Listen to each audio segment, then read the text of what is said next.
En cuanto al vértigo paroxístico benigno, se debe definir como la presencia de episodios con sensación subjetiva de movimientos rotatorios o movimientos de los objetos. Esto va a estar caracterizado por presentar crisis breves con una duración menor a 60 segundos, los cuales van a ser provocados por los cambios de posición. Puede estar presente la presencia de nistagmus y la población que va a abarcar va a ser desde pacientes jóvenes hasta adultos mayores, teniendo una remisión espontánea aproximadamente del 50%. Su fisiopatología va a estar dada por el movimiento anormal o el posicionamiento anormal de los cristales de carbonato de calcio, incluidos normalmente en el sáculo y en el utrículo. Estos van a tener un desplazamiento inadecuado, lo cual va a estimular a las células pilosas del canal semicircular posterior, muy rara ocasión en el canal superior, creando la ilusión de movimientos. Su etiología es multifactorial y esta puede ser simplemente de tipo idiopático, o sea, una degeneración espontánea. Puede ser también por una contusión laberíntica o trauma, secundaria a procesos infecciosos como otitis media o inclusive de tipo quirúrgico o traumatismo craneoencefálico. La literatura menciona que dentro de los factores de riesgo el simple hecho de ser del sexo femenino, cursar con hipertensión, migraña, sobrepeso, obesidad o tener antecedentes de accidentes cerebrovasculares, así como de diabetes o dislipidemias, nos hacen candidatos a presentar este tipo de vértigo paroxístico benigno. El diagnóstico es meramente clínico, eh, realizando un interrogatorio, así como identificando las características del nistagmus que vamos a ver más adelante, si es de tipo vertical, horizontal y el vértigo. Hay que identificar cuál es el lado afectado, así como el tipo de conducto semicircular que va a estar lesionado. Retomando el tema del nistagmus, hay que identificar ciertas características, como lo decíamos, si es de tipo transitorio o rotatorio, si tiene una fase rápida dirigida hacia el lado afectado, la duración, que la mayoría de las ocasiones es en segundos, si hay una latencia breve o si hay una relación intensa entre el nistagmus y el vértigo. Si hay fatiga con la reparación de las maniobras, la fatiga se refiere a qué tan persistente puede ser este nistagmus una vez de que se hacen las maniobras. Hay diferentes tipos de nistagmus, el periférico y el central. El periférico va a tener una latencia de 2 a 10 segundos, una duración menor a un minuto. Este no va a tener, va a tener fatiga, la cual va a desaparecer y va a tener una sola posición. Su dirección va a ser de tipo horizontal y el vértigo va a tener una relación con la intensidad del nistagmus. Todo lo contrario al de tipo central, el cual no va a tener latencia, su duración va a ser mayor de un minuto, no va a cursar con fatiga, va a tener una relación de diferentes posiciones del nistagmus, vertical, horizontal, diagonal, y la dirección por ende va a ser multidireccional. Aquí no va a haber una disociación entre el nistagmus y el vértigo. El vértigo paroxístico benigno va a tener una afectación en los tres diferentes tipos de canales semicirculares. Tenemos el posterior, el superior y el horizontal. Sin embargo, el más común va a ser en un 60 al 90% en el canal semicircular posterior. Esta va a ser de tipo bilateral y va a estar relacionado con los cambios de posición de la cabeza, provocando inestabilidad y náuseas. El diagnóstico del vértigo paroxístico benigno con afectación en el canal semicircular posterior se va a poder identificar a través de la maniobra de Dix-Hallpike. Esta se va a considerar la prueba de gold estándar para este tipo de afectaciones y hay que valorar la presencia del nistagmus al momento de realizar la maniobra. Va a tener un periodo de latencia de 5 a 20 segundos entre el término de la maniobra y el comienzo del vértigo y el nistagmus. Las contraindicaciones para realizar esta maniobra es estenosis cervical, movilidad cervical limitada, síndrome de Down, artritis reumatoide, reticulopatía cervical u obesidad mórbida. Mientras que en la valoración de la afectación en el canal semicircular horizontal se va a llevar a cabo a través de la maniobra de Dix-Hallpike negativa o también conocida como McClure o rotación supina positiva. En este caso, el nistagmus va a ser de tipo geotrópico horizontal y va a tener cambio de dirección. Pero bueno, ¿cómo vamos a poder identificar que nuestra maniobra de Dix-Hallpike va a ser positiva y unilateral? Esto va a ser cuando el nistagmus rotatorio se dirija hacia la derecha, antihorario o hacia arriba, denominado una afectación de tipo posterior derecha, mientras que el nistagmus rotatorio a la izquierda, con horario y hacia arriba, va a ser de tipo posterior izquierda. El nistagmus rotatorio a la derecha, antihorario y hacia abajo, va a ser del conducto semicircular superior derecho, mientras que el nistagmus rotatorio a la izquierda, con relación al horario y hacia abajo, va a ser del conducto semicircular superior izquierdo, muy diferente al nistagmus horizontal puro, geotrófico, con fase rápida hacia el oído explorado, va a ser una afectación del conducto semicircular horizontal. Pero ¿qué pasa si nuestra prueba sale positiva de forma bilateral? En esta clasificación bilateral va a entrar alteraciones del conducto semicircular posterior bilateral por el nistagmus tensional geotrófico vertical superior o de tipo vertical inferior, así como el horizontal puro.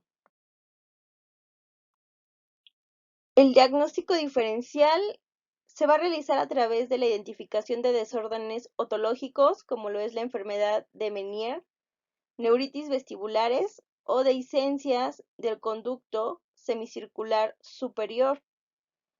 Hay que identificar si hay algún desorden neurológico realizando la identificación de diagnósticos diferenciales secundarios a insuficiencia vertebrovascular o lesiones del sistema nervioso central, así como de otras entidades, como lo es el uso del efecto de ciertos medicamentos, que el vértigo sea de un origen cervical o que sea secundario a desórdenes de tipo ansioso.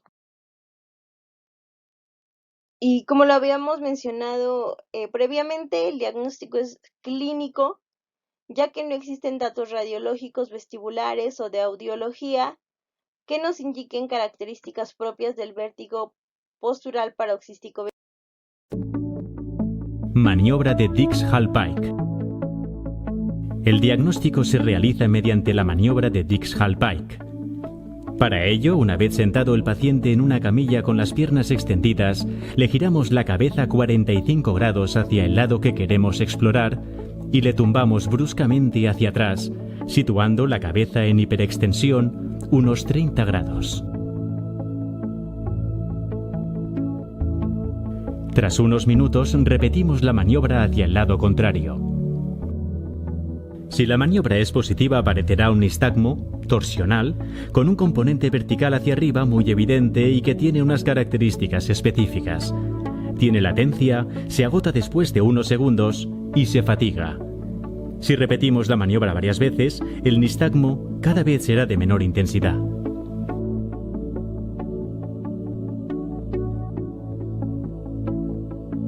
Tratamiento. Se realiza mediante las maniobras de Epley y Semont. Maniobra de Epley. En la primera parte de la maniobra se sitúa al paciente en la posición de Dix-Hallpike que desencadena el vértigo. Los otolitos se desplazan a lo largo del canal, lo que da lugar a una corriente ampulífuga que provoca tras unos segundos un nistagmo torsional con componente vertical superior que poco a poco se agota. El paciente permanece en esta posición durante 1 o 2 minutos, tras los cuales se realiza la maniobra de reposición. Gira la cabeza 90 grados hacia el lado contrario de forma que el conducto semicircular posterior que estaba vertical se horizontaliza. Se mantiene 1 o 2 minutos en esta posición. Entonces continuamos girando la cabeza en la misma dirección otros 90 grados, para lo cual el sujeto debe situarse en decúbito lateral. El conducto semicircular horizontal vuelve a situarse vertical y los otolitos se desplazan hacia la cruz común. Si la maniobra es correcta, aparecerá un nistagmo en la misma dirección que el anterior. Cuando desaparece, tras unos minutos, el paciente es sentado lentamente. Los otolitos situados ya en el extremo del conducto, cerca de la cruz común, caen en el utrículo. La maniobra de Epley tiene éxito en más del 90% de los casos de vértigo posicional del conducto semicircular posterior, patología que supone el 25% de los pacientes que acuden a nuestra consulta por vértigo. Maniobra de Semont. En la maniobra de Semont, lo primero, al igual que en la de Epley, es situar al paciente en la posición de Dix-Hallpike que provoca el vértigo. Esta posición se mantiene unos minutos, tras los cuales se realiza la maniobra liberadora. Hacemos que el paciente se desplace rápidamente hacia el otro lado de la camilla, manteniendo el giro de la cabeza.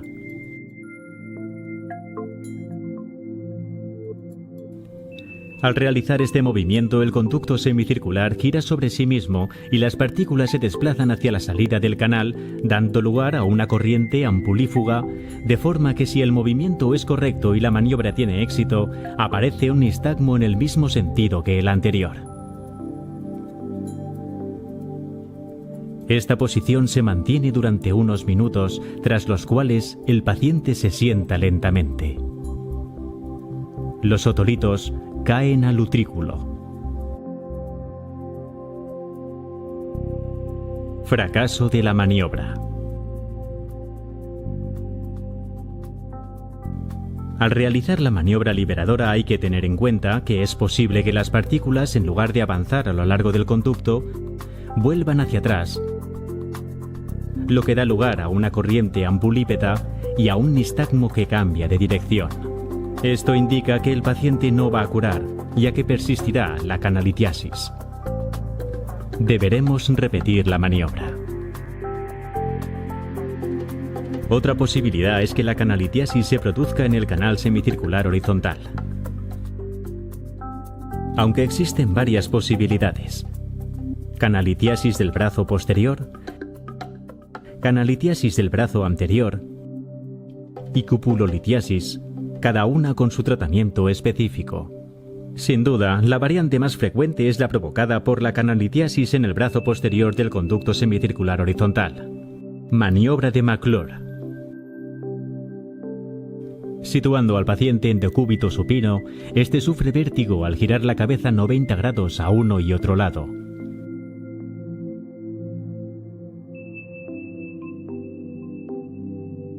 Esto es debido a que al girar la cabeza los otolitos se desplazan en el interior del canal, provocando corrientes endolinfáticas que dan lugar a un nistagmo geotrópico, es decir, hacia el suelo.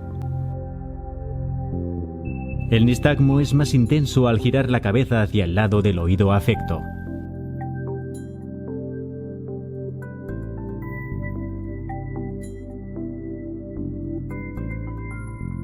Maniobra de Lempert.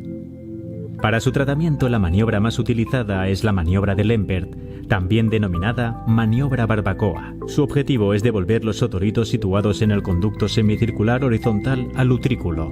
Para ello, estando el paciente en decúbito supino, se le hace girar 270 grados hacia el lado sano en pasos de 90 grados.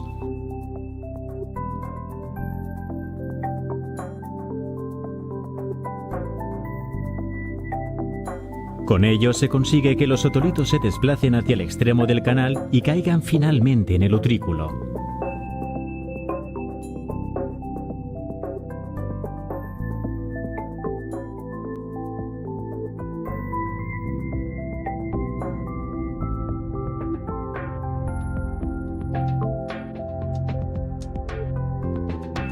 Maniobra de Dix-Hallpike contralateral. Maniobra de hiperextensión forzada.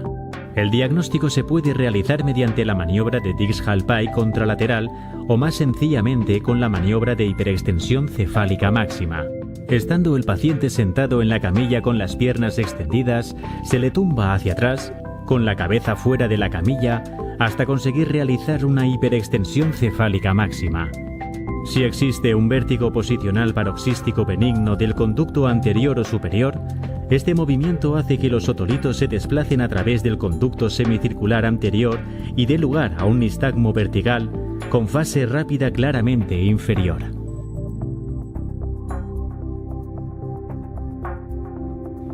Maniobra de Jacobino. Como en el diagnóstico, el tratamiento se puede hacer realizando la maniobra de Epley sobre el lado contralateral. O más sencillamente con la maniobra de Jacobino, que consiste en, una vez situado el paciente en posición de hiperextensión cefálica, realizar una flexión cervical máxima que hace que los otolitos situados en el conducto caigan al utrículo.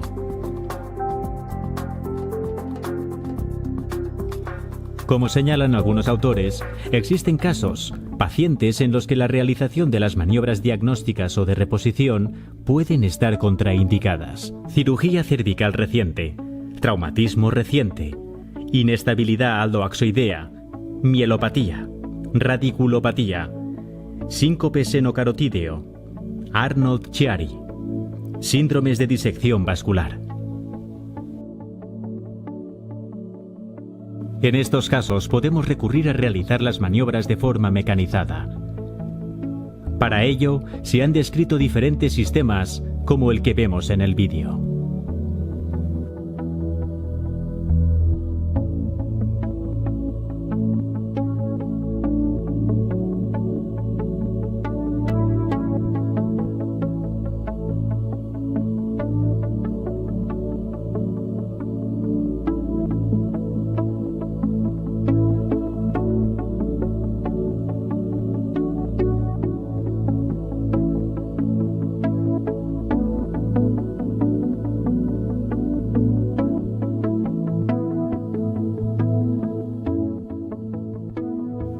En el vídeo, para facilitar la comprensión de los movimientos, hemos omitido la figura del médico. Pero estas maniobras deben ser siempre realizadas de forma precisa y con la ayuda y supervisión del médico.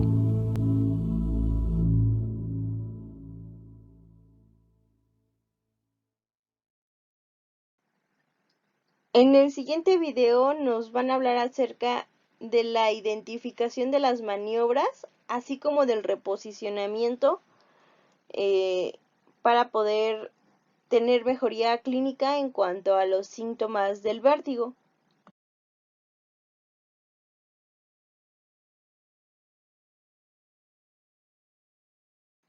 Pero bueno, no solamente tenemos el tratamiento conservador a base de las maniobras de reposicionamiento, sino también tenemos el apoyo del tratamiento farmacológico. Esta se va a indicar para las crisis agudas, sobre todo también se puede utilizar para la realización de las maniobras, administrándose 5 minutos antes del procedimiento. ¿Cuánto tiempo vamos a utilizar este tipo de medicamentos? En un periodo de 3 a 5 días máximo. Y podemos apoyarnos del uso como lo es de cinaricina de 40 a 120 miligramos, 2 o 3 tomas al día, de ansiolíticos como lo es el diazepam de 2 a 10 miligramos cada 6 u 8 horas, y también tenemos fármacos de acción mixta como lo es el dimenhidrato de 50 a 100 miligramos de 2 a 3 tomas al día, así como el piracetam. Esto solamente se va a utilizar para crisis recurrentes, centrales o traumáticas, de 800 a 1600 miligramos cada 8 horas vía oral, o de uso hospitalario 3 gramos cada 12 horas. Así como el uso de fármacos antieméticos, como lo es la metoclopramida IV o IM o intramuscular. Esto va a ser posterior, una vez que ya se aplicó en intravenoso muscular, posterior solamente se van a dar 10 miligramos vía oral 3 veces al día.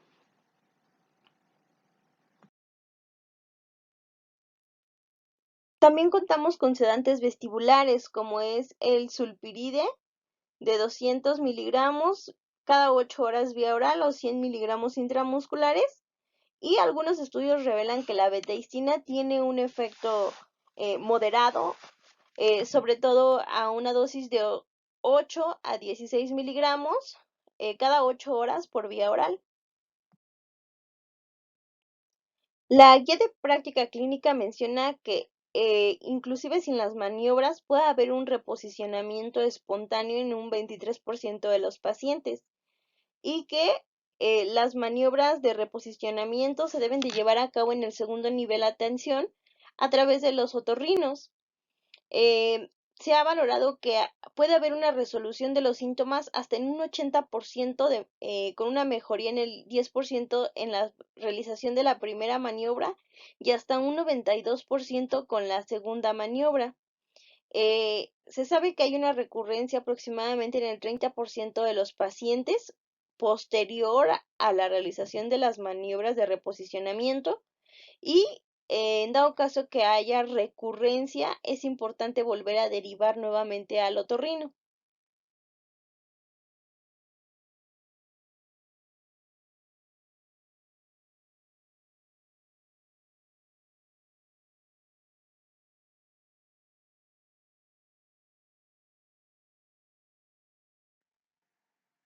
La parálisis facial se define como una deformidad severa, tanto funcional como estética, debido a la lesión del séptimo par craneal. Su epidemiología se basa que solamente el 20% tiene una etiología identificable, mientras que el 80% es de origen idiopático.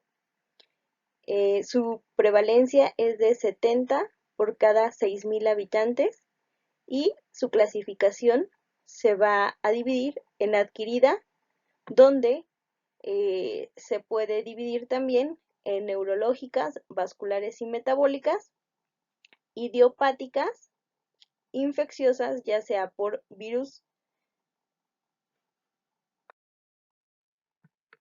Estas infecciones virales son las causantes de lo que se conoce como la parálisis de Bell, así como de tipo bacterianas secundarios a una infección de una otitis media aguda.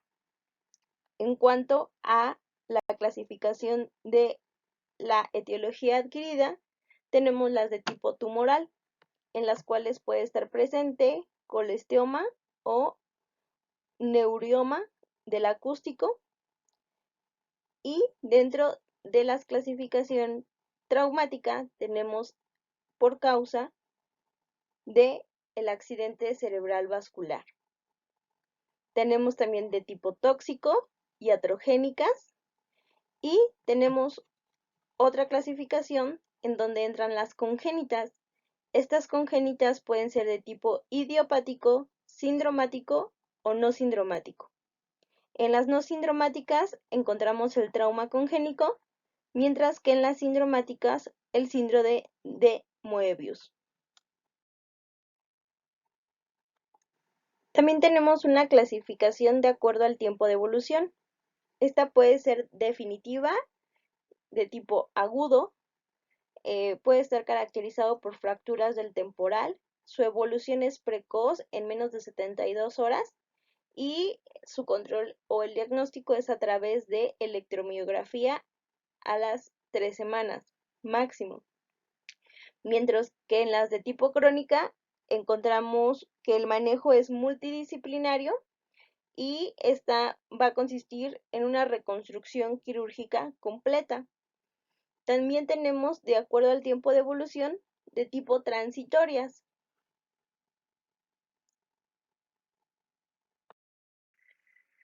Otra clasificación no menos importante es la de tipo central y periférica. En cuanto a las de tipo central, va a tener ciertas características. ¿Cuáles van a ser? Se va a conservar la función de la musculatura frontal y orbitales, así como la comisura labial se va a desviar hacia el lado sano, provocando también desviación hacia el lado de la lesión. Mientras que en este tipo de parálisis va a haber una pérdida del control voluntario de los músculos de la cara. Sin embargo, estos que van a estar involucrados con los movimientos espontáneos, los cuales van a quedar intactos. A diferencia de las parálisis periféricas, estas siempre van a ser precedidas de un proceso catarral vírico en un tiempo aproximado de 1 a 7 días en total. Esta se va a caracterizar por una disminución o pérdida del movimiento en todos los músculos faciales, de estos de tipo ipsilateral, superiores, tanto superiores como inferiores. La periférica no va a ser posible levantar las cejas, cerrar el ojo, mostrar los dientes, ya que esto va a ser imposibilitado de acuerdo al lado comprometido. Y bueno, una vez que ya conocemos estos tipos de parálisis, dentro de las más importantes tenemos a la parálisis facial, que es una parálisis de tipo periférica. Para poder realizar un diagnóstico adecuado y sobre todo una identificación, hay que realizar un interrogatorio dirigido. Esto con el fin de conocer el tiempo de inicio, la localización de los síntomas, si estuvo precedido o acompañado de hiperacusia, de dolor periauricular, irritación o resequedad ocular, fotofobia, cambios en la visión o alteraciones del gusto. Esto es enfocado al interrogatorio, sin embargo, realizar una exploración física nos va a permitir poder realizar un mejor diagnóstico. ¿Qué es lo que vamos a encontrar en la exploración? Vamos a valorar los pliegues faciales indefinidos, la presencia de ptosis palpebral, si hay epífora o si hay desviación de la comisura labial, así como la ausencia o disminución de los movimientos faciales. Hay que poner bastante atención, sobre todo si hay goteo salival o si hay una hiperemia conjuntival. La clasificación de la parálisis de Bell se va a dar de acuerdo a la escala de House-Brackmann. Esta nos va a permitir conocer la severidad a lo largo de la evolución solamente con fines comparativos. La escala la vamos a mostrar al final de la presentación en la zona de anexos. El diagnóstico es meramente clínico. Realmente con las características que acabamos de valorar en cuanto a la exploración física y a los síntomas relacionados, nos va a permitir poder de forma clínica identificar este tipo de parálisis periférica. Sin embargo, en dado caso que no haya una mejoría o que la recuperación sea tardía, nos podemos apoyar de el uso de la resonancia magnética. El tratamiento va a ser a base de corticosteroides en las primeras 48 a 72 horas, sobre todo en pacientes mayores a 16 años, como lo es el uso de la prednisona, 60 miligramos al día por un periodo de 5 días, y está muy bien descrito en la literatura que el uso de antivirales como monoterapia no está indicado. Esto es en cuanto al tratamiento farmacológico, pero ¿cuál va a ser el tratamiento conservador? Este va a ser a través del uso de lentes de protección solar para evitar mayor irritación, ptosis o hiperemia, así como el uso de gotas oftálmicas. De preferencia hay que utilizarlas a base de hiperomelosa al 5%, gotas de uso durante el día y el uso de ungüentos lubricantes durante la noche, así como el uso de parches oclusivos ocular. Esto realizando a través del uso de una cinta micropor para permitir mayor lubricación del ojito y menos irritación. Y bueno, no solamente se va a tener el tratamiento farmacológico y conservador, sino también existe la posibilidad del manejo a través del tratamiento quirúrgico. Esto con el fin de descomprimir el nervio facial, pero antes de indicar este manejo es importante comentar al paciente de las opciones que tienen a través de este procedimiento, ya que puede provocar mayores riesgos quirúrgicos y complicaciones.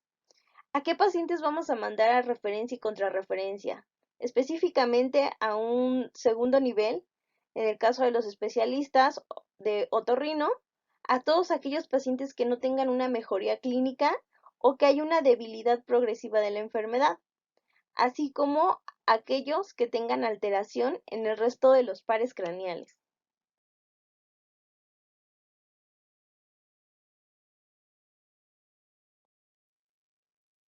Buenos días, el día de hoy el equipo 3 va a presentar el tema de cefaleas. Mi nombre es Díaz López Keila Mareza, médico residente de segundo año en medicina familiar. La clasificación internacional de las cefaleas o el IHD3 versión alfa ha tenido diferentes modificaciones con el transcurso de los años. La primera fue en 1988, la segunda se hizo una actualización en el año 2013 y esta última que les voy a presentar el día de hoy es la última revisión en el año 2018. Esta clasificación nos va a dar tres áreas, las cefaleas de tipo primarias, que se van a dividir en cuatro: migraña, cefalea tensional, cefalgias autonómicas del trigémino y otros trastornos de cefalea primaria. En cuanto al grupo de las cefaleas secundarias, vamos a encontrar todas aquellas cefaleas atribuidas a alguna causa. En este caso puede ser por un trauma en cabeza-cuello, puede ser por un trastorno vascular cerebral o cervical, por un trastorno intracraneal no vascular, por alguna sustancia, algún medicamento o alguna droga, o incluso hasta la abstinencia de alguna de ellas, así como atribuido a alguna infección. También puede ser relacionado a trastornos en la homeostasis y también puede ser relacionado a trastornos en el cráneo, cuello, ojos, oídos, nariz, senos nasales, dientes, boca u otra estructura facial o cervical, así como relacionadas a algún trastorno psiquiátrico. Y en un tercer grupo tenemos a las cefaleas debido a neuropatías. Estas pueden ser de tipo craneales dolorosas o dolor facial, así como neuropatías craneales dolorosas a otros dolores faciales, inclusive otros trastornos del dolor en la cabeza. Y esta es la clasificación del año 2013, donde podemos observar que se distribuye de una manera diferente. Aquí la primera división va enfocada de acuerdo a la situación anatómica de donde se origina el dolor. Esa la engloba en una área de forma anatómica, que sería primero la secundaria. Después vienen las cefaleas atribuidas a un trastorno psiquiátrico, ya sea por somatización, por un trastorno psicótico. Y en un tercer grupo, ahora sí, agrega a aquellas cefaleas relacionadas a neuropatías craneales dolorosas y dolores faciales, donde involucra a la mayoría de los pares craneales, el trigémino, glosofaringeo, nervio intermedio. También entran en esta categoría las neuralgias occipitales, las neuritis ópticas, las cefaleas por parálisis, entre otras.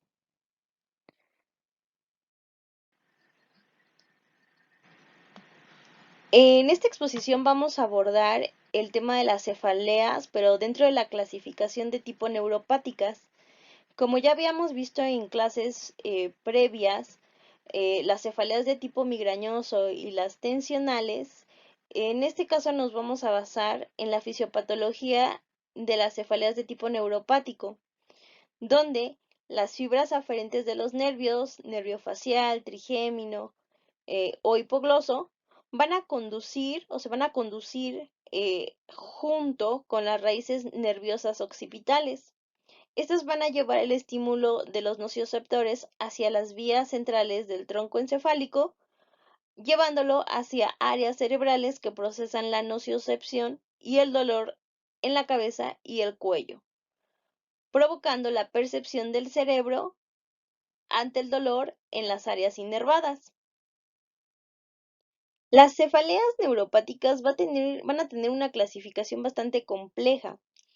Esta puede ser en base a la sindromología, en donde a través de diferentes signos y síntomas se van a poder dividir en cefaleas de tipo del trigémino, del glosofaringeo o inclusive del nervio intermedio de Grisberg.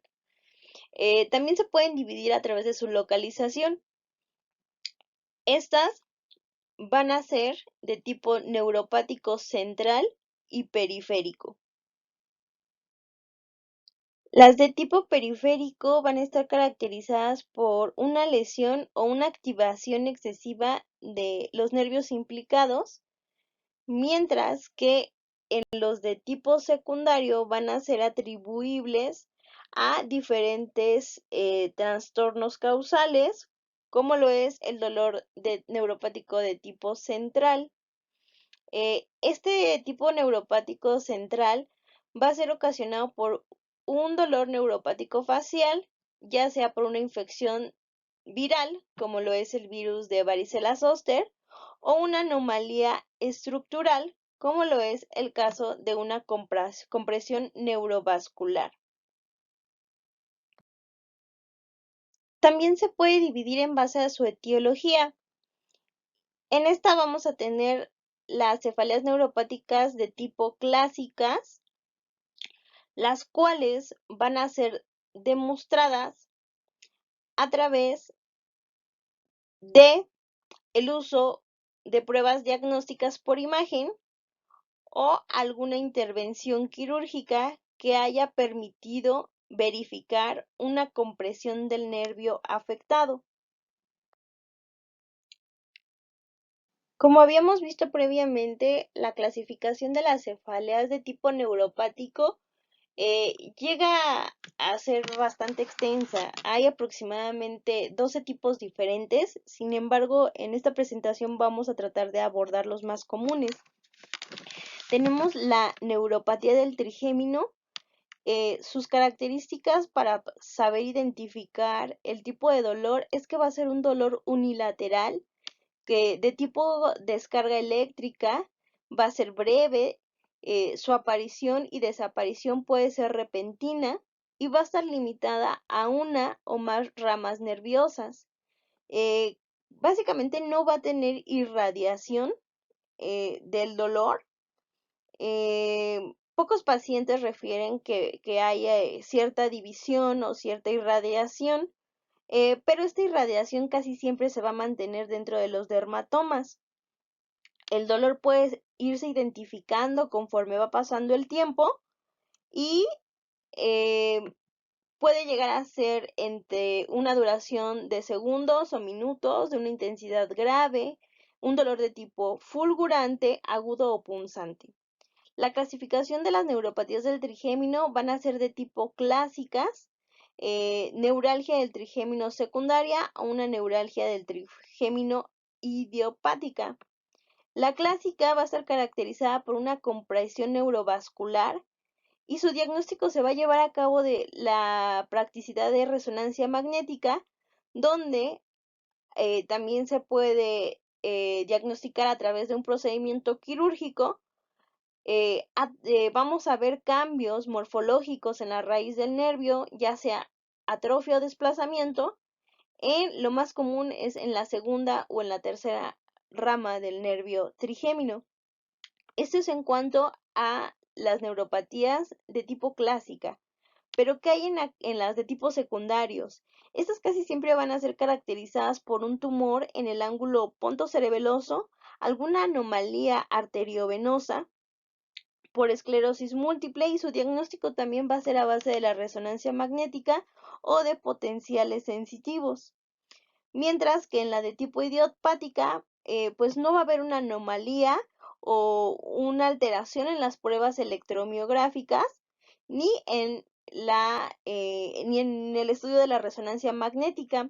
Estos tipos de neuropatías del trigémino de tipo idiopática pueden ser ya sea de tipo paroxístico o continuos. Las de tipo paroxística casi siempre no van a tener dolor ante el ataque, y las de tipo continuo pues van a estar presentes el dolor durante todo el tiempo.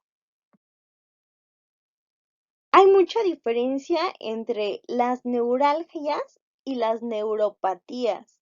¿Por qué? Porque la siguiente tipo de cefalea es una cefalea de tipo neuropático. Esta va a ser caracterizada por un dolor facial en una o más de sus ramas. Puede ser de tipo primario, el cual el dolor va a ser de tipo continuo, urente, similar a una parestesia. También puede estar acompañado de alodinia o hiperalgesia al frío. Tenemos otra causa de este tipo de neuropatías del trigémino, y esta puede ser por la infección del virus herpes zóster. Esta va a tener las características de tener una duración menor a 3 meses, que puede afectar a uno o más ramas del nervio, y su diagnóstico va a ser a través del líquido cefalorraquídeo, en donde se le va a realizar una prueba de PCR. Las características del tipo de dolor es que va a ser un dolor de tipo quemante, punzátil, fulgurante, y también vamos a tener las neuropatías del trigémino, pero estas secundarias al evento postherpético. Va a ser más común en ancianos, con una duración mayor a 3 meses.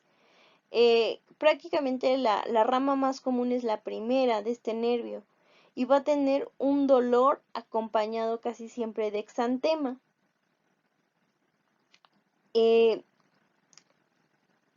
La intensificación del dolor se puede estar presente ante estímulos térmicos o puntiformes.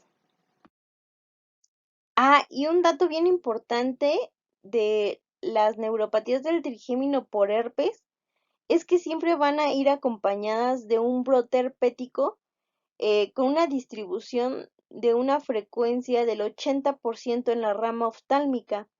El dolor no va a anteceder al exantema y va a ser más común en inmunodeprimidos o pacientes con linfoma Hodgkin. Otro tipo de neuropatías del trigémino van a ser las postraumáticas dolorosas. Estas van a ser en uno o más de las ramas nerviosas en un periodo menor a 6 meses, y van a estar caracterizadas por dolor facial o bucal unilateral o bilateral. Y por último tenemos las de tipo idiopática. Van a tener las mismas características de dolor facial o bucal, unilateral o bilateral. Sin embargo, en este tipo de neuropatías del trigémino no va a haber una causa identificable. Otro tipo de neuralgia es la de glosofaringio, la cual va a estar dada por un dolor de tipo unilateral, breve, punzátil, de inicio a fin, en ramas del auricular y faringea del nervio vago, en el oído o la base de la lengua o bajo el ángulo de la mandíbula, y va a ser un dolor de tipo grave. Esta se va a desencadenar ante la presencia de tos, de la voz, de la deglución o de bostezos. Y vamos a tener de dos tipos: de tipo idiopática, donde no vamos a tener pruebas de compresión neurovascular, y de tipo clásica, donde a través de estudios de imagen o intervenciones quirúrgicas vamos a poder verificar que va a tener una etiología secundaria a una compresión neurovascular, y lo más característico es que esta siempre va a ser el dolor de tipo unilateral. El tratamiento es a base de carbamazepina o oxicarbamazepina, así como de anestésicos locales.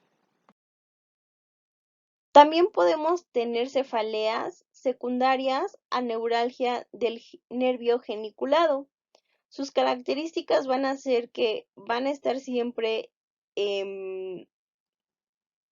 con un tipo de dolor de tipo paroxístico. puede ser breve, unilateral, se va a irradiar hacia la región parieto-occipital con una intensidad grave de tipo punzátil y casi siempre va a ir acompañado de lagrimeo o salivación. En cuanto a su localización, tenemos que va a estar más presente en el conducto auditivo y esta puede ser por una compresión vascular o un engrosamiento aracnoideo. También se puede deber a una complicación del herpes zóster, la cual va a desencadenar un estímulo en la pared posterior del canal auditivo o en la región periauricular, ya sea en la apófisis o en la mastoides. Los tipos van a ser también de tipo clásico secundario, idiopática, aisladas que van a estar más relacionados a tumores y también se puede dividir en neuropatía dolorosa, posherpética o por herpes zóster. Y por último tenemos otro tipo de cefaleas neuropáticas menos comunes, como lo es la neuralgia occipital. Esta siempre va a ser un dolor a la palpación de forma unilateral o bilateral y sobre todo de tipo paroxístico en la región posterior del cuero cabelludo, provocando siempre una reducción de la sensibilidad, disestesias, hipersensibilidad en la región afectada y en el nervio occipital mayor, menor y tercero con irradiación fronto-orbitaria. También tenemos al síndrome cervicogloso y este va a tener ciertos criterios. Es que estén presentes al menos 2 episodios con dolor unilateral occipital agudo, punzátil, en la zona superior del cuello u occipital con anomalías en la sensibilidad, así como una duración de segundos a minutos que se va a desencadenar con la rotación de la cabeza.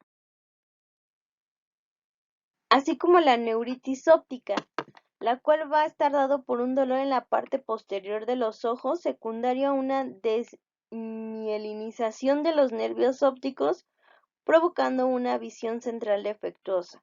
El dolor va a ser uni o bilateral, retroorbitaria, frontal, orbital o temporal, las cuales se van a ver empeoradas con el movimiento ocular.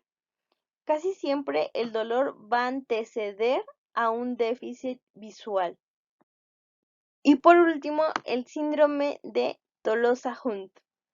Esta va a estar dada por una cefalea unilateral o periorbitaria de tipo ipsilateral a la inflamación granulomatosa, simultánea o antecedente de paresias de los nervios craneales 3, 4 o 6 en un plazo menor a 2 semanas.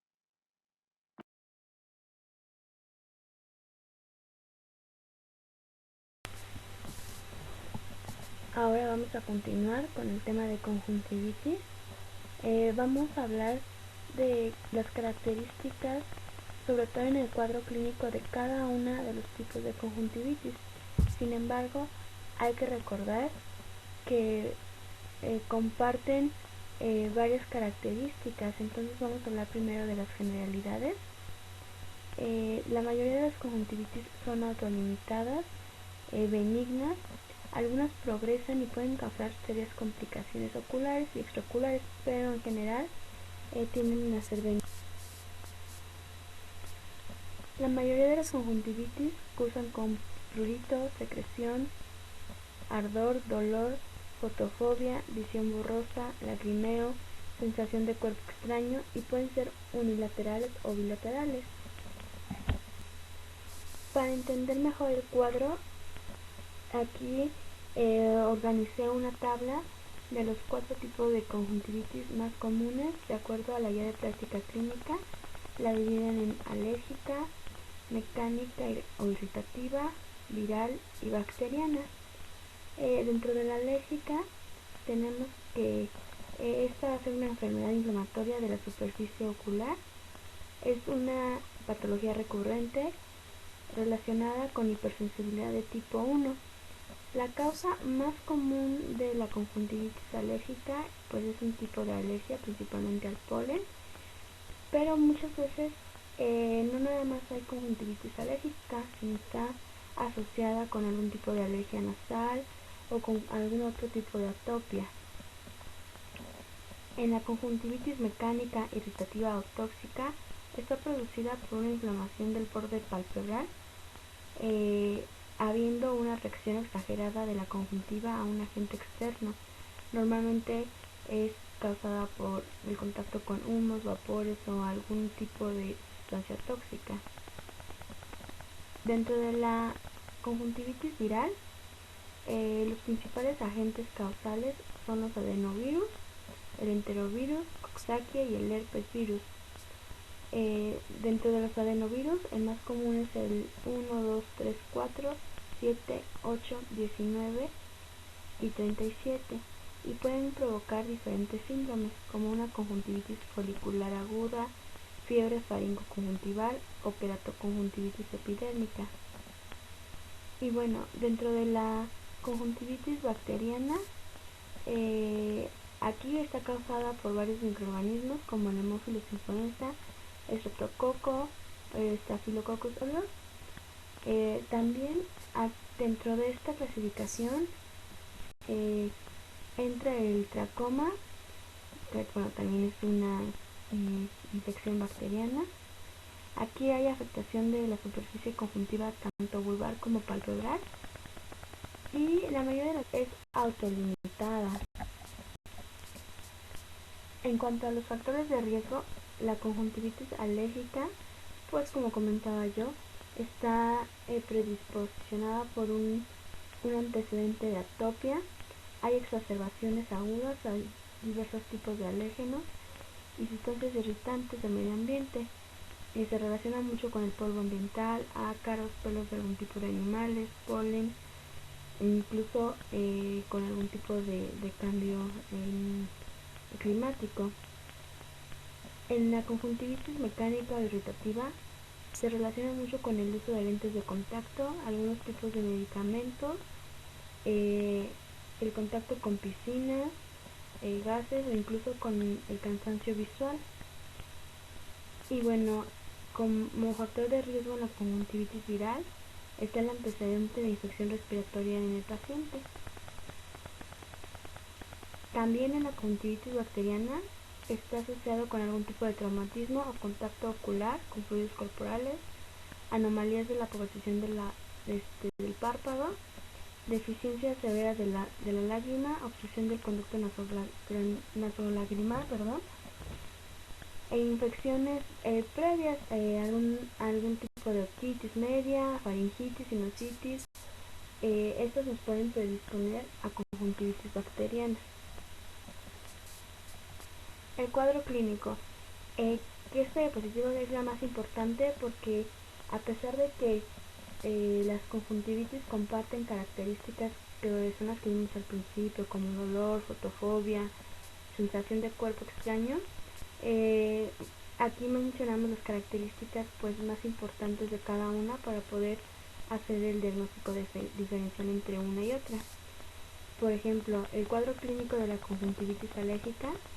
Aquí hay una secreción serosa o mucoide, los ojos rojos, hay prurito, aumento del lagrimeo, edema de la conjuntiva y los párpados, hay pérdida de pestañas, hay un engrosamiento oscuro de la conjuntiva,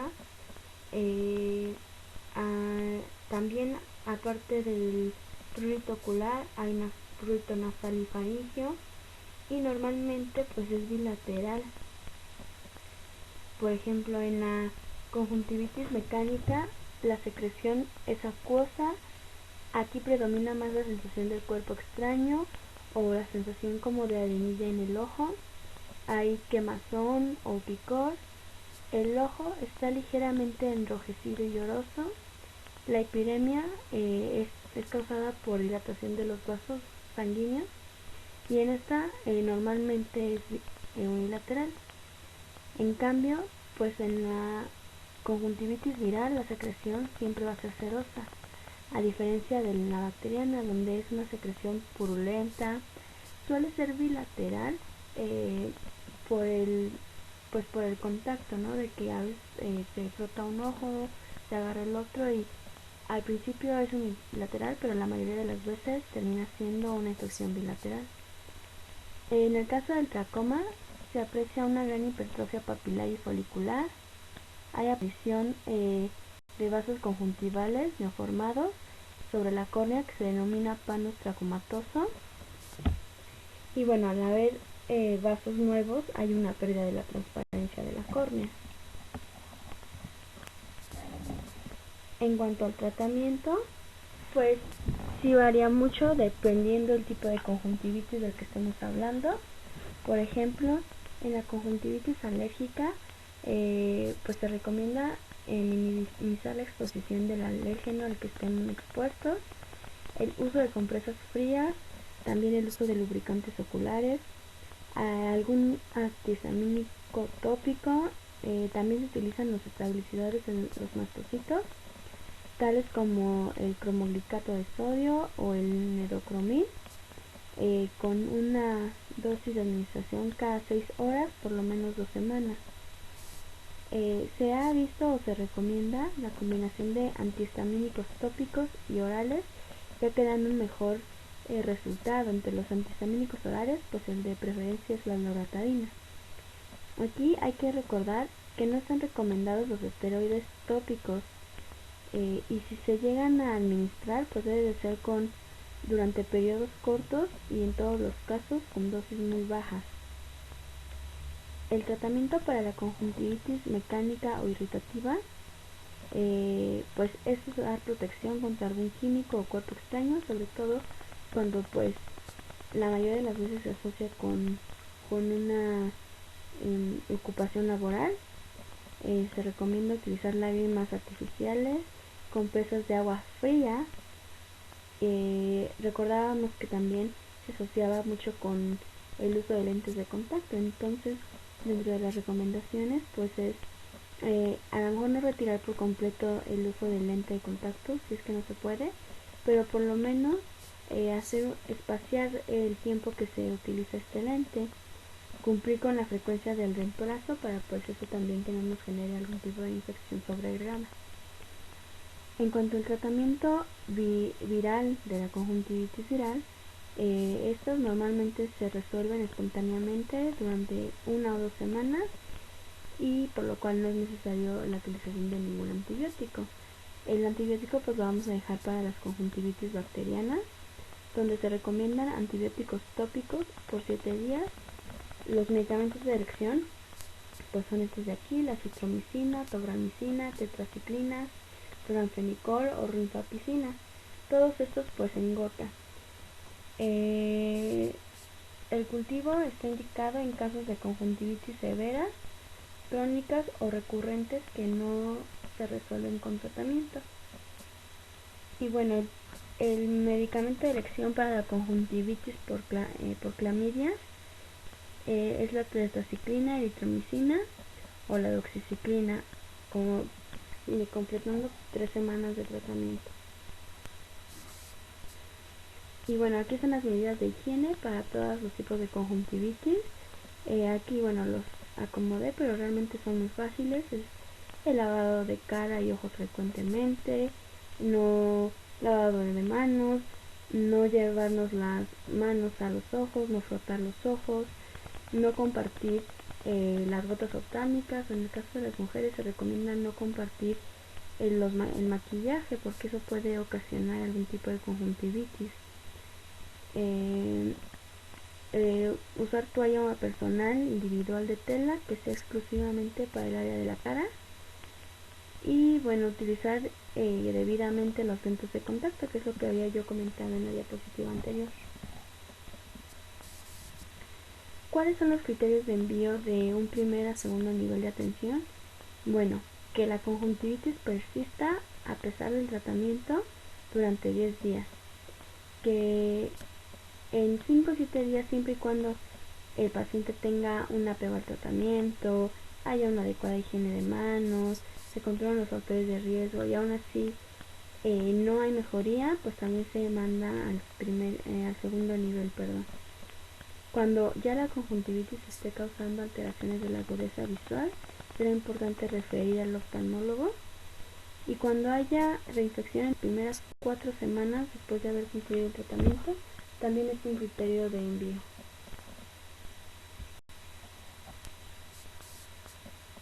Bueno, vamos a hablar ahora de orzuelo y chalación. Aquí también lo acomodé en una tabla para poder hacer fácil el diagnóstico diferencial. Recordando que el orzuelo es la inflamación aguda de los párpados. Se caracteriza por una inflamación externa donde afecta a los folículos pupilosos, las glándulas de Seine y las de Moll. Y puede haber una inflamación interna donde se ven afectadas las glándulas de Meibomius. Y en el orzuelo externo, bueno, hay una afección de la superficie de la piel en el borde de los párpados, y el orzuelo interno se presenta en la conjuntiva tarsal. Ambos tipos de orzuelo, tanto el externo como el interno, pueden ser secuelas de una blefaritis aguda o de una meibomitis. La chalación es una inflamación granulomatosa de las glándulas sebáceas de Meibomius. El chalación es una ya presentación crónica de la inflamación de las glándulas sebáceas, recordando que el orzuelo es una inflamación aguda, el chalación es una inflamación crónica. Y como comentaba, se presenta de forma espontánea o secundaria a un orzuelo o meibomitis aguda.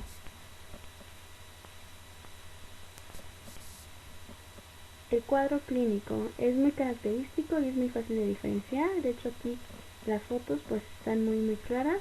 En el orzuelo se va a formar un pequeño absceso hiperémico localizado. El dolor va a ser localizado. Hay queratinización del conducto glandular. Hay una pápula o una pústula en el borde palpebral, como se observa aquí en la imagen. Puede haber secreción o no conjuntival. Y al hacer una eversión palpebral hay una pústula. Entonces, bueno, ahí estaríamos hablando de un orzuelo interno, pero bueno, esta es la imagen característica del orzuelo, que si fuera un barrito. En cambio, la chalación, al ser ya una inflamación crónica, pues vamos a notar un nódulo subcutáneo elevado. No es dolorosa, es un poco más grande, de 2 a 8 milímetros de diámetro. Al hacer eversión palpebral se puede mostrar un granuloma conjuntival externo. Es una lesión única o múltiple. Puede incluso a veces drenar a través de la piel y en algunas veces llega a presentar una visión borrosa. El diagnóstico diferencial del orzuelo. El diagnóstico diferencial va a ser una celulitis preseptal, un hematoma, dacrocistitis aguda, e incluso puede llegarse a confundir con un carcinoma de glándula sebácea.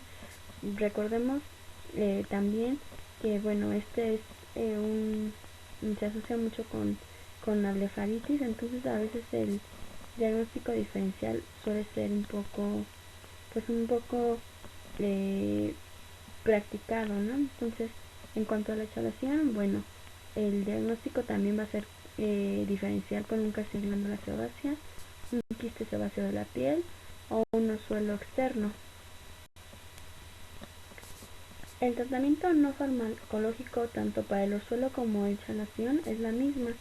Debe de haber higiene palpebral, utilizar algún tipo de shampoo, sobre todo de bebé, o de solución de bicarbonato de sodio, o utilizándolo 2 veces al día.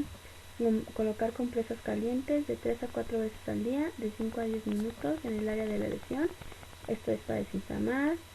Orientar sobre el uso de los cosméticos, que es una causa importante que forma el orzuelo.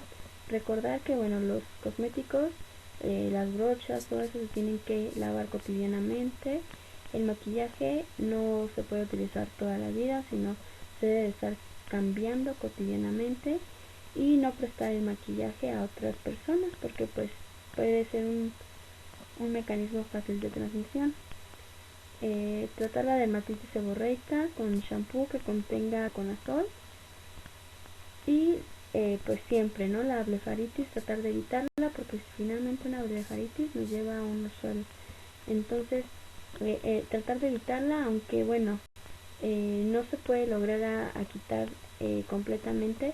Sí recordar que con estas medidas deben reducir los síntomas, el número de recaídas y la gravedad del mismo. En cuanto al tratamiento farmacológico del orzuelo, están indicados el tratamiento tópico, cloranfenicol, bacitracina o eritromicina en ungüento 3 veces al día por 7 días. Los antibióticos sistémicos no son necesarios a menos que haya una enfermedad asociada, en la cual podemos utilizar diclofenac 500 cada 6 por 7 días en adultos y en niños 250 cada 6 por 7 días. En caso de haber un tipo de hipersensibilidad a la dicloxa, pues se utiliza eritromicina a dosis de 200-500 miligramos diarios y acitromicina 200 a 500 una vez o 3 por semana. De la chalación, el tratamiento de elección pues es el drenaje, en el cual se hace un curetaje en las lesiones que son mayores de 6 milímetros cuando el tratamiento pues no ha funcionado, y si contamos con acetato de triamcinolona, pues la cual no hay, se puede llegar a poner. En lesiones que sean menor de 4 milímetros se utilizan dosis de 0.2 a 5 y 10 miligramos, y en lesiones de 4 a 6 milímetros pues la dosis llega a ser de 0.2 milímetros en 20 a 40. Las complicaciones en general del orzuelo o de la chalación, antes de que se instaure un tratamiento, puede presentarse un absceso de la cápsula de Tenno, celulitis, y ya cuando hay un tratamiento, las complicaciones pues suelen ser hemorrágicas, alteraciones en el crecimiento de las pestañas, deformidad del párpado y fístula palpebral. Y bueno, ¿cuáles son los criterios de referencia para enviar un orzuelo a una chalación? Que el tratamiento debe ser intentado por 3 meses. Si en esos 3 meses persiste, pues es un criterio para enviar a segundo nivel. Ya la chalación que se presenta después de que el orzuelo no pudo ser tratado también es un criterio para un tratamiento oftalmológico ya. Y se sugiere el envío urgente a pacientes que presenten disminución de la agudeza visual, hiperemia, edema y dolor palpebral, así como afección en la córnea.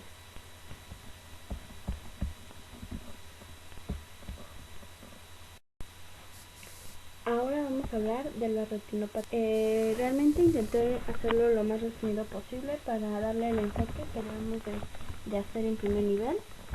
Recordando que la retinopatía diabética es una complicación neurovascular de la diabetes tipo 1 y tipo 2. Es la principal causa de pérdida visual no recuperable en pacientes entre los 20 y 64 años de edad. Y bueno, los factores de riesgo de la retinopatía diabética es la duración de la diabetes. Se dice que después de que ya para los pacientes con 10 a 15 años con diabetes ya empiezan a tener pues alteración en la retina. Esto obviamente aunado con el control deficiente de la glucemia, la hemoglobina glucosilada alta, y más si está aunado con algunas otras patologías como puede ser hipertrigliceridemia, hipercolesterolemia e hipertensión. Y bueno, hay que recordar que al ser una enfermedad microvascular, cuando el riñón está afectado, pues es muy importante saber que también la retina va a estar afectada. Entonces van siempre de la mano, riñón y retina, para poder ver pues algún tipo de daño en pacientes diabéticos. En cuanto a la fisiopatología, recordar que la retinopatía diabética es una microangiopatía que afecta a arteriolas, precapilares, capilares y venulas de la retina. Esto va a ocasionar oclusión microvascular, dando lugar a isquemia de la retina, cuyas consecuencias principales pues son la formación de nuevos vasos. El aumento de la permeabilidad da lugar a extravasación, exudación y edema, y los procesos neovasculares pueden producir hemorragias vítreas, glaucoma, desprendimiento de la retina, y pueden llegar a producir edema macular. Y bueno, finalmente los procesos neovasculares son causa de una importante pérdida progresiva de la visión, incluso llegar a una ceguera, pues ya. Esta es la clasificación clínica internacional de la retinopatía diabética. Bueno, aquí rápidamente comentarles que se divide en retinopatía diabética no proliferativa leve, no proliferativa moderada, no proliferativa severa y ya como tal en retinopatía diabética proliferativa. Una cosa importante es que debe realizarse la revisión oftalmoscópica a los 5 años del diagnóstico en los diabéticos tipo 1 y en el momento del diagnóstico en los diabéticos tipo 2 tenemos que hacer una revisión oftalmoscópica para ver cómo están, pues cómo está la retina y sobre todo checar los cambios a nivel microvascular y o la presencia de neovasos. Aquí, bueno, tenemos un ejemplo de retinopatía diabética leve en el cual hay microaneurismas. Aquí está un ejemplo de retinopatía diabética severa, donde se puede observar exudados duros y hemorragias, y aquí en esto se puede ver un exudado blanco algodonoso.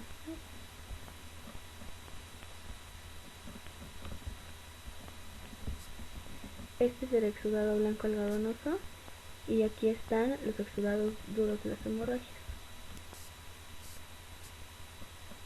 Aquí está un ejemplo de retinopatía diabética severa. Lo que está encerrado en el círculo amarillo señala exudados duros y las flechas que van esta flecha que está hacia abajo nos está hablando de hemorragias intrarretinianas y esta flecha pues señalan exudados algodonosos.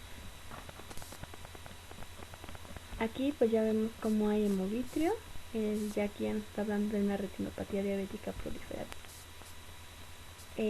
Pues ¿cuál es el tratamiento? Antes que nada, pues el tratamiento debe de ser primero multidisciplinario, es decir, mantener los niveles de glucosa, de hemoglobina glicosilada menor del 7%, controlar la presión, el colesterol, los triglicéridos, el dejar de fumar, evitar el sobrepeso, hacer ejercicio y bueno, ya el tratamiento dirigido de acuerdo a la clasificación. Bueno, si al explorarlo vemos que no hay retinopatía diabética, bueno, el control oftalmológico debe ser anual, siempre y cuando exista un buen control metabólico. En la retinopatía diabética no proliferativa leve, se debe de hacer un control oftalmológico igual anual, a menos que haya un mal control metabólico o que haya un gran número de lesiones cercanas a la fobia, porque pues esto puede desencadenarnos una ceguera. En la retinopatía diabética moderada, no proliferativa, el control oftalmológico va a ser cada 6 meses. En la severa las revisiones son de cada 3 a 4 meses. Y bueno, aquí ya cuando está indicada la panfotocoagulación.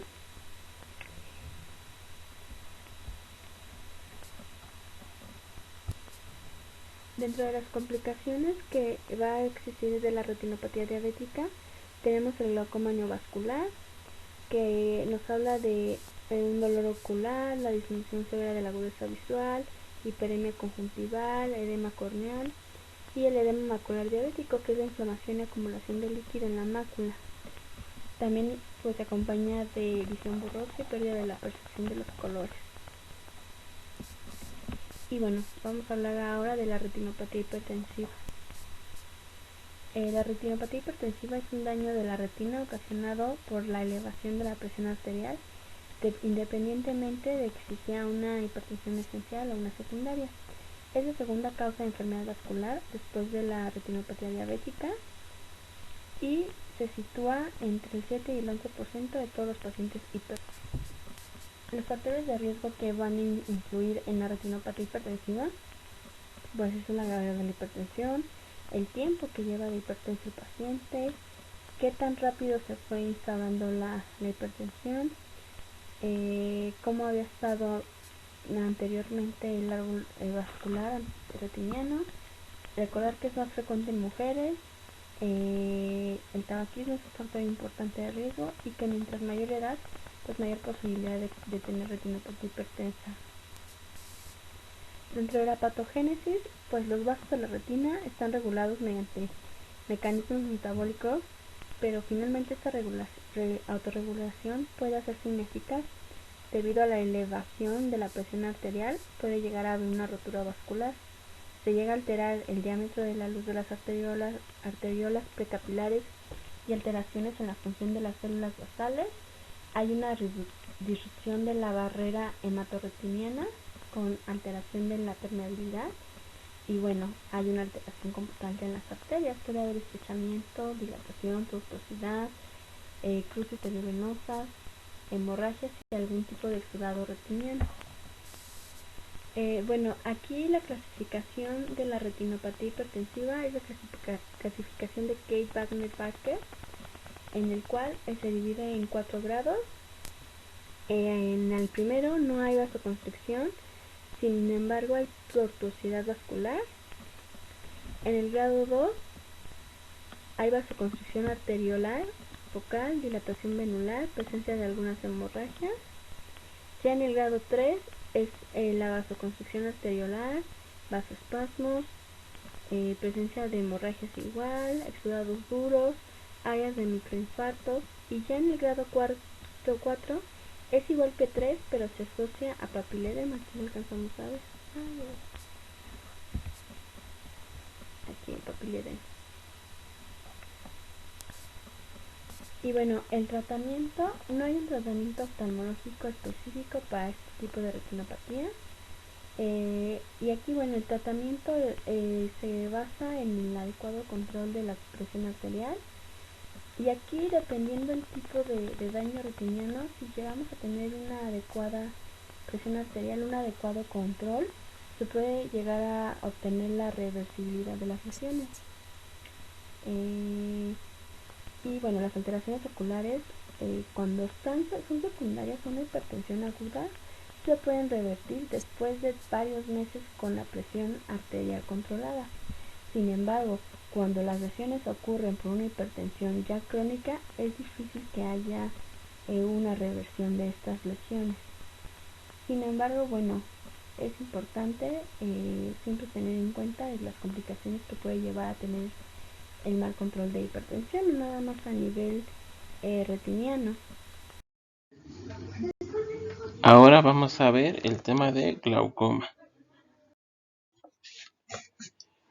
El glaucoma es una enfermedad ocular caracterizada por presentar neuropatía con cambios en el nervio óptico y deterioro del campo visual acompañado o no de hipertensión ocular.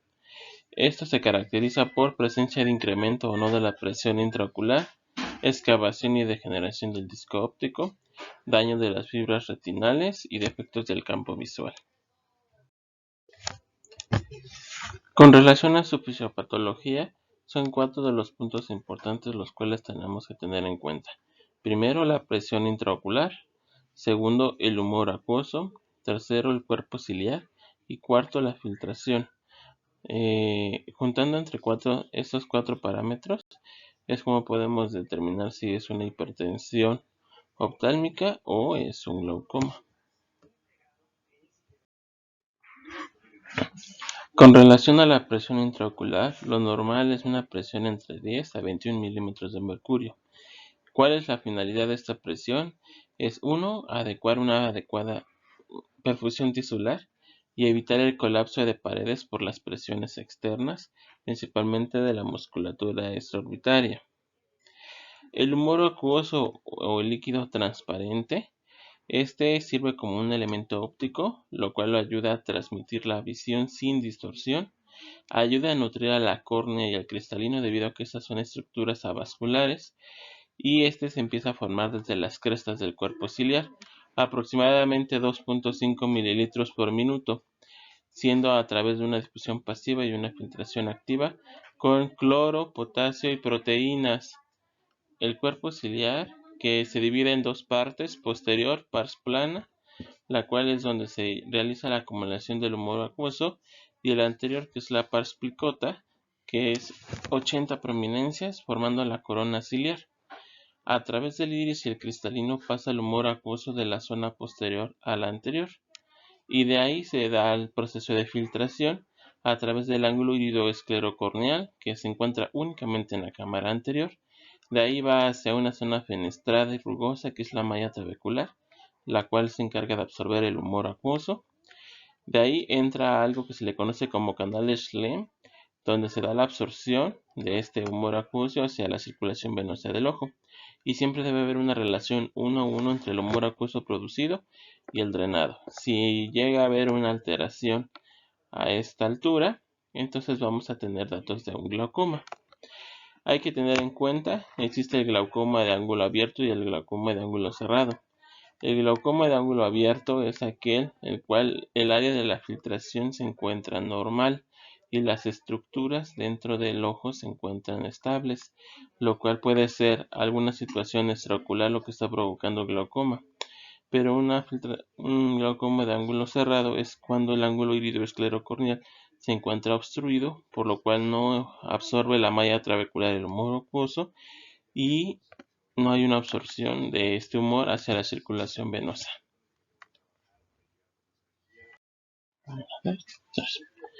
La clasificación del glaucoma por mecanismos se divide a través de 3 partes. Uno, que es el ángulo abierto, el cual las estructuras se encuentran normal y estables. El ángulo cerrado, en el cual el ángulo iridoesclerocorneal se encuentra obstruido, y un mecanismo mixto. El ángulo abierto se puede dividir en primario y secundario, que puede ser hiperbárico o una presión normal o baja. Aquí hay que tener en cuenta que un glaucoma y una hipertensión no se dividen por la presión propiamente del ojo, sino el daño que se encuentra a nivel de la retina. En cambio, el ángulo cerrado se divide en primario y secundario. El primario puede haber bloqueo o no bloqueo pupilar. Con bloqueo pupilar es agudo, subagudo o crónico intermitente. Y sin bloqueo pupilar puede ser conocido como un iris plateo.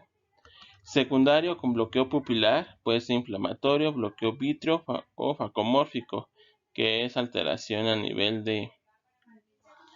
del cristalino. Y sin bloqueo pupilar puede ser por presencia neovascular, escleritis posterior, oclusión de vena retiniana posterior, traumatismo o degeneración epitelial, entre otros.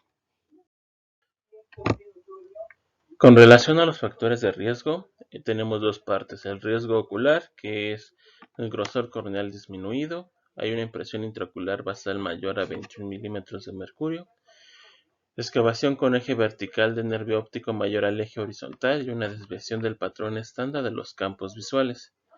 Con relación al riesgo general, con relación a la edad, entre mayor edad, mayor la posibilidad de datos de glaucoma, diabetes mellitus, la raza, donde el caucásico y el asiático es más común datos de glaucoma, principalmente de ángulo abierto, miopía e historia familiar de glaucoma. El diagnóstico se realiza mediante diferentes partes. En primera instancia es el cuadro clínico, pero principalmente es la medición de la presión intraocular mediante la tonometría de aplanación. Tiene que haber una medición del espesor corneal y una observación estereoscópica con lámpara de hendidura, en el cual vamos a buscar que si hay una diferencia menor de 2 entre ambos ojos es normal. Si hay presencia de una excavación de 0.6 no implica daño, siempre y cuando sea bilateral. Y si hay una alteración de los meridianos 3, 6, 9 y 12 del anillo neuroretiniano con datos de excavación, es altamente sugestivo de glaucoma. Con relación a su tratamiento, tenemos diferentes áreas para poder dar su manejo. En primera instancia tenemos los análogos de prostaglandinas, que actualmente es el medicamento de elección. Se utiliza el colirio una vez al día. Los medicamentos representativos es el latanoprost, imatoprost, travoprost, latanoprosteno y unoprostona. Hay que tener en cuenta que estos también tienen efectos adversos como una hiperpigmentación de iris, hiperemia conjuntival, irritación ocular, aumento de tamaño de pestañas y datos de fotofobia. El segundo medicamento son los betabloqueadores. Estos se utilizan 2 veces al día. El medicamento de elección es el timolol, pero puede ocasionar cefalea, blefaritis, queratitis o resequedad ocular. Los que siguen son los agonistas alfa-adrenérgicos, pero debido a que se utiliza 3 veces al día en vez de 2 veces al día, aumenta la posibilidad de falla terapéutica. Los medicamentos representativos es la apraclonidina y la brimonidina, pero pueden provocar taquifilaxia y alergia local, por lo cual hay algunos médicos que los acompañan con el uso de esteroides tópicos para disminuir la relación de la alergia. Tenemos inhibidores de la anhidrasa carbónica. Tenemos de forma tópica, como la dorzolamida y la brinzolamida, y de vía oral, que es la acetazolamida de 250 miligramos, vía oral, pero pueden ocasionar hipocalemia, acidosis metabólica, gastritis y presencia de litiasis. Y los epinefrénicos, que se utilizan 2 veces al día, su medicamento representativo es la dipivalilepinefrina, pero su efecto adverso que haya ardor e hiperemia conjuntival, además de que puede provocar hipertensión y taquicardia. El siguiente tema que vamos a hablar es a través de las cataratas. Las cataratas, como definición, es la opacificación parcial o total del cristalino o la cápsula de uno o ambos ojos que condicionan disminución de agudeza visual o ceguera. Los factores de riesgo más representativos es 1. El envejecimiento, la diabetes mellitus, exposición a rayos ultravioleta, exposición a radiación ionizante, el tabaquismo y el uso de esteroides. Su diagnóstico es principalmente clínico, esto debido a haciendo una exploración oftalmológica completa, observando las características clínicas del cristalino, midiendo el grado de opacidad del núcleo de la corteza y la cápsula posterior, además de realizar un examen de respuesta pupilar. Esto se encuentra contraindicado si no hay percepción de la luz, por lo cual nos indica que hay un daño conjunto con esta retina. Para eso tiene que haber criterios para la cirugía. Primero, que la catarata no es un indicativo absoluto de la misma. Para que se pueda pensar en que sea un proceso quirúrgico, hay que tener en cuenta que la funcionalidad visual del paciente interfiere con sus actividades diarias, lo cual proporciona una mala calidad de vida. Por lo cual, justificar la cirugía es dificultad de tareas cotidianas, hay presencia de movilidad reducida por el suelo irregular y capaz de trabajar o vivir de forma independiente debido a las alteraciones visuales. Si esto presenta al paciente, ya son datos de criterio quirúrgicos. Pero como toda cirugía, también existen contraindicaciones. Y en este caso tenemos contraindicaciones absolutas o contraindicaciones relativas. Las absolutas es que no se haya realizado un consentimiento informado previo, que el paciente no desee la cirugía a pesar de proporcionarle las ventajas de la misma, y si en el caso de la ceguera, que no hay datos de percepción de luz, entonces también está contraindicada. Pero las relativas es cuando la calidad y el estilo de vida del paciente no se encuentra comprometida, no es posible llevar un seguimiento postoperatorio, problemas sistémicos que no permiten la cirugía, como diabetes, hipertensión descontrolada, o presencia de infección palpebral o conjuntival, lo cual no contraindica, pero sí posponer la cirugía hasta que se pueda resolver el proceso infeccioso. El seguimiento postoperatorio inmediato es la aplicación de antibióticos, el uso de quinolonas, una gota cada 4 horas por 2 semanas, el uso de antiinflamatorios esteroideos, una gota cada 4 horas igual por 4 semanas, y antiinflamatorio no esteroideo como el ketorolaco tópico, una gota cada 6 horas por 2 semanas. ¿Y cuáles son los motivos de referencia que debe de haber desde primer nivel? Uno, que la persona tenga un déficit visual que afecte su calidad de vida de forma importante. Que después de una exploración oftalmológica se observe que tenemos presencia de menos de 20 milímetros de longitud axial de la región de la cámara anterior. Y todo paciente posoperado de catarata debe ser enviado 8 semanas posteriores a la cirugía para su seguimiento posoperatorio. Ahora veremos el tema de urgencias oftalmológicas. Hablaremos de algunas de las cuestiones que pueden llegar a urgencias o al consultorio de primer nivel, los cuales son de manejo inmediato, y algunas indicaciones propias de primera instancia para su corrección. Pero antes de que veamos las patologías, primero hay que tener en cuenta que es una urgencia oftalmológica. Es toda aquella entidad a la cual compromete la función o el órgano, en este caso el ojo, de forma súbita, siempre valorando la intensidad y duración del dolor, qué tan rápido fue el inicio del trastorno, la gravedad de la pérdida visual, el aspecto general del globo ocular y anormalidades oftalmológicas presentes.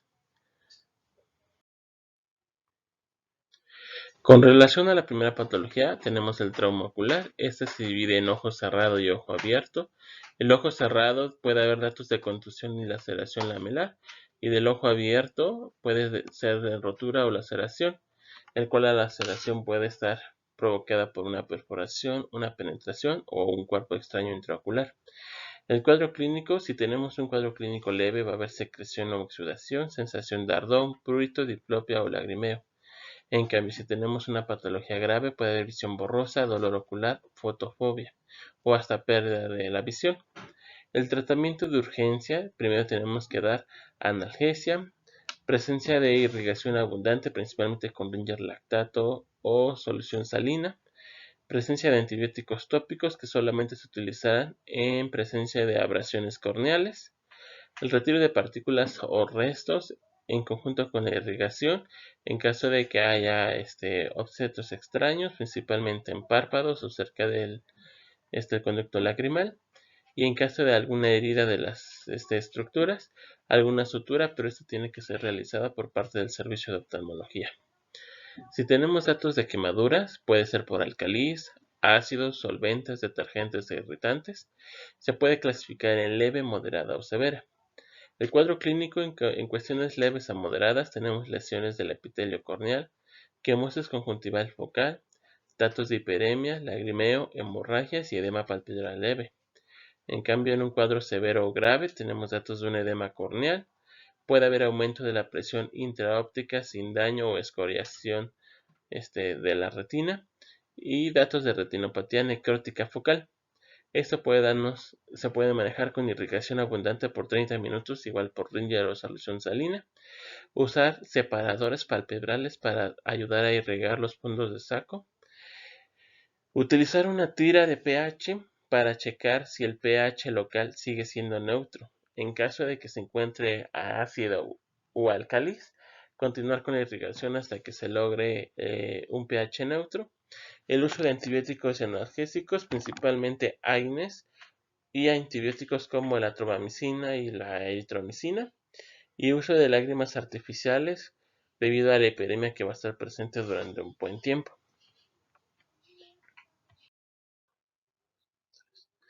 Con relación a las abrasiones corneales, tiene un cuadro clínico: presencia de dolor lancinante, o sea, punzante, hay fotofobia, sensación de cuerpo extraño, lagrimeo, hiperemia y datos de párpados eritematosos. El manejo es a través de antibiótico tópico como la eritromicina, el uso de ciclopentolato para bienestar de iritis y el uso de AINES tópicos como el ketorolaco tópico. Presencia de cuerpos extraños: puede haber la sensación del cuerpo extraño, mucho lagrimeo, hiperemia conjuntival, edema palpebral, queratitis punteada superficial. También puede haber dolor local, fotofobia y irritación. Si el cuerpo extraño se encuentra a nivel corneal, hay que aplicar anestesia. Posteriormente, debe extraerse el cuerpo extraño con una espátula para cuerpo extraño, desprender el anillo de óxido y medir el tamaño del daño epitelio corneal. En caso de que el cuerpo extraño se encuentre a nivel conjuntival, a través de un algodón o un un algodón, Se va a humedecer con un anestésico tópico y se va a retirar el objeto extraño o mediante una pinza fina. Posteriormente, a través de una irritación continua, se va a limpiar el fondo de saco, el uso de antibióticos como la eritromicina o la otraviomicina y el uso de lágrimas artificiales, esto de 5 a 7 días.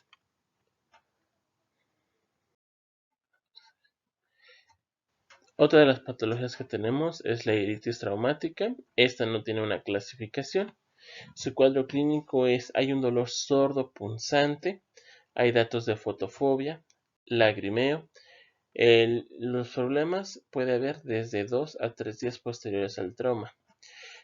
Si en caso de que la patología sea severa, hay datos críticos en los cuales hay dolor a la iluminación, la pupila se encuentra pequeña o amplia y esto es debido a un desgarro del esfínter pupilar. El tratamiento es el uso de ciclopentolato al 2% cada 6 horas o escopolamina al 0.25% cada 8 horas. Se debe dar un seguimiento a los 7 días. Si no hay presencia de mejoría, se le agrega prednisolona al 1% cada 6 horas y al mes se tiene que hacer una gonioscopía para valorar la cámara anterior y a ver si no hay datos de obstrucción a nivel del ángulo iridoesclerocorneal. Y la otra patología que tenemos es el lipema, que es una colección dentro de la sangre de la cámara anterior. Esto es un dato sugestivo de un trauma ocular importante. Este se clasifica en 4 grados. Grado 1 ocupa 1/3 de la cámara anterior. Grado 2 ocupa la mitad de la cámara anterior. Grado 3 ocupa 2/3 de la cámara anterior. Y grado 4 ocupa toda la totalidad de la cámara anterior. Aquí solamente va a haber dolor, visión borrosa y el antecedente del trauma. En el tratamiento, en primera instancia, debe haber medición de la presión intraocular. Se debe observar que no haya laceraciones corneales, si no haya una iritis traumática. Se tiene que observar que los reflejos fotomotor consensuales estén conservados, al igual que los movimientos de los músculos extraorbitarios. Tiene que realizarse una radiografía para ver que no haya una fractura del piso de la órbita. Ya valorando que todas las estructuras se encuentran bien y que solamente fue el trauma, tiene que haber reposo de la cama, elevando la cabeza a 30 grados de 7 a 14 días. No se debe de permitir la actividad intensa, debido a que esto puede aumentar la presión y aumentar el sangrado dentro de la cámara anterior.